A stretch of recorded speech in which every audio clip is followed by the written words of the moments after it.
একজন শক্ত সামর্থ্য পুরুষ সবচেয়ে বেশি যা লুকিয়ে রাখতে জানে তা হলো তার চোখের জল।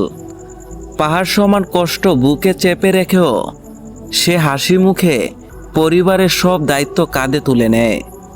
যদি কখনো কোনো শক্ত মানুষের দু চোখে অশ্রু দেখতে পান, তবে বুঝে নেবেন দুনিয়ার সবচেয়ে বড় পাথরটা আজ তার বুকে এসে ভর করেছে।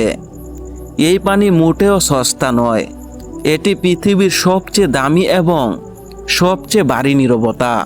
কিন্তু প্রিয় ভাই আমার, যখন কেউ আপনার এই হাহাকার দেখছে না, তখন আরশের মালিক আপনার প্রতিটা ফোঁটা অশ্রুর হিসাব রাখছেন।